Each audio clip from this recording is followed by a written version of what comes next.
അല്ല, അതിൽ DGP നിയമനം എന്ന് പറയുന്നത് സംസ്ഥാന സർക്കാരിന് പൂർണ്ണമായും അധികാരം ഉപയോഗിച്ചുകൊണ്ട് ചെയ്യാൻ വേണ്ടി കഴിയുന്ന ഒന്നല്ലല്ലോ. പോലീസ് ഉദ്യോഗസ്ഥരുടെ കൂട്ടത്തിൽ നിന്ന് മാനദണ്ഡപ്രകാരം സംസ്ഥാന സർക്കാരിന് തിരഞ്ഞെടുക്കാൻ വേണ്ടി കഴിയുന്ന ഒന്നല്ല DGP നിയമനം. ചട്ടപ്രകാരം 10-30 വർഷക്കാലം സർവീസുള്ള IPS ഉദ്യോഗസ്ഥരുടെ ഒരു പട്ടിക UPSCക്ക് കേന്ദ്ര സർക്കാരിന് നൽകുകയാണ് വേണ്ടത്. അങ്ങനെ ഒരു പട്ടിക കേന്ദ്ര സർക്കാരിന് നൽകി. ആ പട്ടികയിൽ 6 പേരുണ്ടായിരുന്നു. പക്ഷേ അങ്ങനെ നൽകിയ പട്ടികയിൽ നിന്ന് 3 പേരുടെ പേര് വെട്ടി 3 പേരെയാണ് നമുക്ക് സംസ്ഥാന സർക്കാരിന് തിരിച്ചു നൽകിയിട്ടുള്ളത്. ആ 3 പേരിൽ ഏറ്റവും വിവിധ ഘടകങ്ങൾ സ്വാഭാവികമായിട്ട് സംസ്ഥാന സർക്കാർ പരിശോധിച്ചിട്ടുണ്ടാവും. അങ്ങനെ വിവിധ ഘടകങ്ങൾ പരിശോധിച്ചപ്പോൾ അതിലേറ്റവും ഉചിതമായി ഏറ്റവും നന്നായി കേരളത്തിലെ പോലീസ് ഫോഴ്സിനെ സംസ്ഥാന സർക്കാരിൻ്റെ പോലീസ് നയത്തിന് അനുസൃതമായി നയിക്കാൻ വേണ്ടി കഴിയുന്നത് ആരാണോ അങ്ങനെ ഒരാളെയായിരിക്കും സ്വാഭാവികമായിട്ട് സംസ്ഥാന സർക്കാർ തിരഞ്ഞെടുത്തിട്ടുണ്ടാവുക. അപ്പോൾ DGP നിയമനത്തിൽ സംസ്ഥാനത്തിന് പരിമിതമായ അധികാരമാണുള്ളത്, സമ്പൂർണ്ണമായ അധികാരമില്ല. അതിനുള്ളിൽ നിന്നുകൊണ്ട് തിരഞ്ഞെടുക്കാൻ വേണ്ടി കഴിയുന്ന സംസ്ഥാന സർക്കാരിൻ്റെ പോലീസ് നയത്തിന് അനുസൃതമായി പ്രവർത്തിക്കാൻ വേണ്ടി കഴിയുന്ന ഒരാളെയാണ് സ്വാഭാവികമായിട്ട് സംസ്ഥാന സർക്കാർ തിരഞ്ഞെടുത്തിട്ടുണ്ടാവും.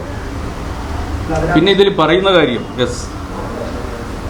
നിങ്ങൾ പറയുന്ന കാര്യം കൂത്തുപറമ്പ് സംഭവമായി ബന്ധപ്പെട്ടിട്ടാണ്. ഇപ്പോൾ മാധ്യമങ്ങളിലൊക്കെ വന്നു കഴിഞ്ഞ കാര്യമാണ്, പുതിയ കാര്യമല്ല ഞാനിപ്പോൾ പറയുന്നത്. 1994 നവംബർ 25-നാണ് കൂത്തുപറമ്പ് വെടിവെപ്പ് ഉണ്ടാകുന്നത്. നവംബർ 23-ാം തീയതിയാണ് അദ്ദേഹം കൂത്തുപറമ്പ് തലശ്ശേരി ASP ആയിട്ട് ചുമതലയേൽക്കുന്നത്. അങ്ങനെ ചുമതലയേറ്റ ഉടനെ തന്നെ എന്താണ് നാട്, എന്താണ് കാര്യങ്ങൾ എന്നൊക്കെ അറിയുന്നതിന് മുമ്പാണ് അദ്ദേഹം കൂത്തുപറമ്പിൽ എത്തിയിട്ടുള്ളത്. ഒരു ഉദ്യോഗസ്ഥൻ എന്നുള്ള നിലയിൽ അദ്ദേഹം എത്തിയിട്ടുണ്ട്.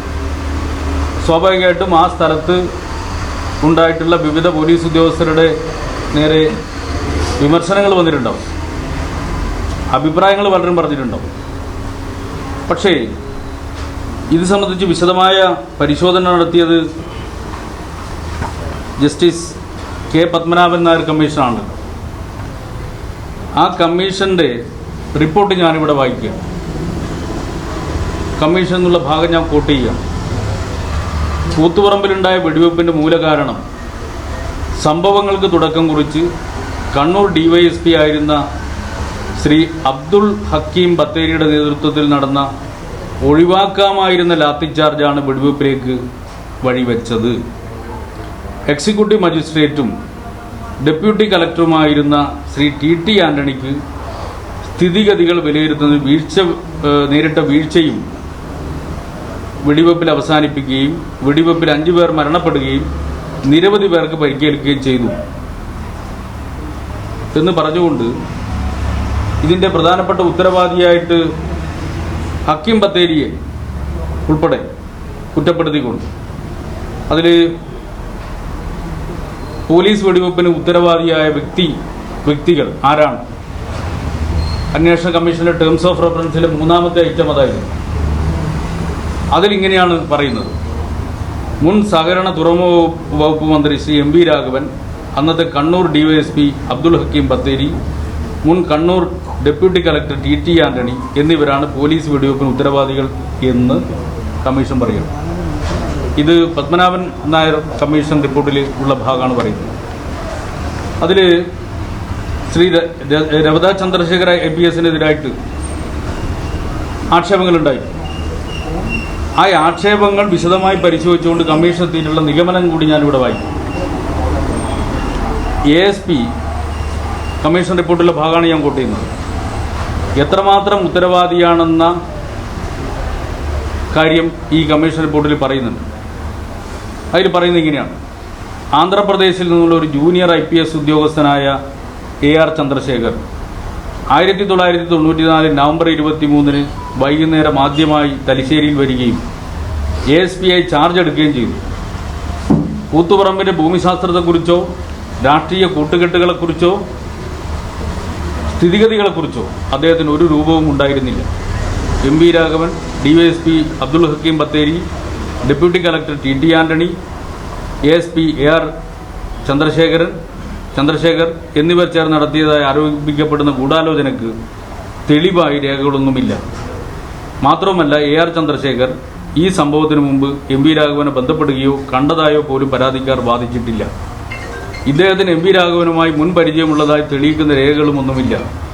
തെളിവുകൾ കാണിക്കുന്നത് DYSP ഹക്കീം ബത്തേരിയും ഡെപ്യൂട്ടി കളക്ടർ TT ആന്റണിയുമാണ് പ്രകടനക്കാർക്ക് നേരെ ലാത്തിചാർജിനും വെടിവെപ്പിനും ഉത്തരവാദികൾ എന്നാണ്. തെളിവുകൾ കാണിക്കുന്നത് ASPയുടെ നേതൃത്വത്തിലുള്ള പോലീസ് പാർട്ടിയല്ല ലാത്തിചാർജ് തുടക്കമിട്ടതെന്നും മറിച്ച് മന്ത്രിയുടെ എസ്കോർട്ടിലുള്ള DYSP ആണ് ലാത്തിചാർജ് തുടങ്ങിയതെന്നുമാണ്. എന്ന് പറഞ്ഞാൽ പത്മനാഭൻ നായർ കമ്മീഷൻ റിപ്പോർട്ടിൻ്റെ വിശദാംശങ്ങൾ പരിശോധിക്കുമ്പോൾ അതിൽ തന്നെ പറയുന്ന കാര്യം, അതായത് വിവിധ പോലീസ് സ്റ്റേഷനുകളിൽ നിന്ന് പറ്റാവുന്നവരെ ഹക്കീം ബത്തേരി തന്നെ റിക്രൂട്ട് ചെയ്ത് മന്ത്രിയുടെ കൂടെ ഒരു പ്രത്യേക സംഘത്തെ കൊണ്ടുവന്ന് ആ സംഘം അവിടെ എത്തിയ ഉടനെ തന്നെ ലാത്തിചാർജ് ആരംഭിക്കുക. അതിനെ തുടർന്നാണ് വെടിവെപ്പുണ്ടാകുന്നത്. ഇതിൽ ഉന്നയിച്ചിട്ടുള്ള ഏറ്റവും പ്രധാനപ്പെട്ട പ്രശ്നം എന്താ? ഗൂഢാലോചനയാണ്. ആ ഗൂഢാലോചന നടത്താൻ വേണ്ടിയിട്ട് 2 ദിവസം മുമ്പ് ജോയിൻ ചെയ്തിട്ടുള്ള ഉദ്യോഗസ്ഥൻ ഏതെങ്കിലും വിധത്തിൽ ഗൂഢാലോചന നടത്താൻ വേണ്ടിയിട്ട് പങ്കാളിയായി എന്ന് ഒരു വിധത്തിൽ പറയാനും കഴിയില്ല. ഇത് ഞാൻ പറയുന്നതല്ല, കമ്മീഷൻ റിപ്പോർട്ടിൽ പറയുന്നതാണ്.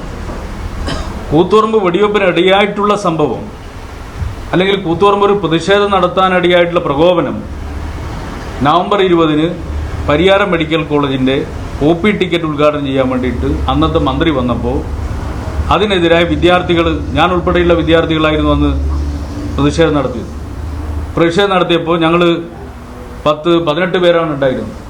ഞങ്ങളെല്ലാം ഭീകരമായി മർദ്ദിച്ചു. അതിനെ തുടർന്നാണ് ചില പ്രഖ്യാപനങ്ങളും, ആ പ്രഖ്യാപനത്തെ തുടർന്നാണ് കൂത്തുപറമ്പ് സമരം ഉൾപ്പെടെ നടക്കുന്നത്. അപ്പോൾ ഇതിന് ഇടയായിട്ടുള്ള പരിയാരം മെഡിക്കൽ കോളേജിൽ ഉണ്ടായിട്ടുള്ള ലാത്തിചാർജ്, വിദ്യാർത്ഥി പ്രവർത്തകരെ ഭീകരമായി തല്ലിച്ചതച്ച സംഭവം, ആ സംഭവമൊക്കെ നടക്കുന്ന സമയത്ത് രവതാ ചന്ദ്രശേഖർ എന്ന് പറയുന്ന ഉദ്യോഗസ്ഥൻ കേരളത്തിലേ ഇല്ല. അയാൾ സർവീസിൽ പ്രവേശിച്ചിട്ട് പോലുമില്ല. അപ്പോൾ അതിനെ തുടർന്നാണ് ഈ കാര്യങ്ങൾ ഉണ്ടാവുന്നത് എന്നുള്ളത് വ്യക്തമാണ്.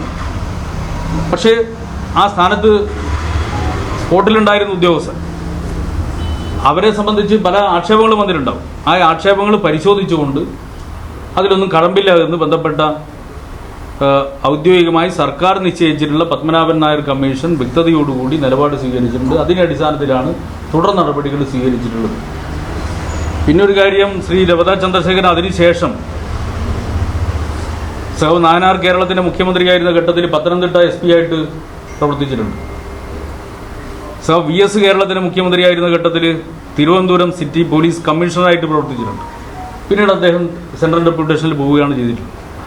അപ്പോൾ ഇപ്പം വളരെ ഈ കാര്യത്തെ വെച്ചുകൊണ്ട് വിവാദം ഉണ്ടാക്കുന്നതിൻ്റെ പിന്നിലുള്ള ലക്ഷ്യം എന്താണെന്ന് വളരെ വ്യക്തമാണ്. ഒരു വിവാദം ഉണ്ടാക്കേണ്ട ഒരു വാർത്തക്ക് പോലും പ്രസക്തിയില്ലാത്ത കാര്യമാണ്. പക്ഷേ എന്തെങ്കിലും പറഞ്ഞുകൊണ്ട് ഇടതുപക്ഷത്തെ ആക്രമിച്ച് കളയാമെന്നുള്ളൊരു മനോഭാവത്തു നിന്നാണ് ഇത്തരം കാര്യങ്ങൾ വരുന്നത്.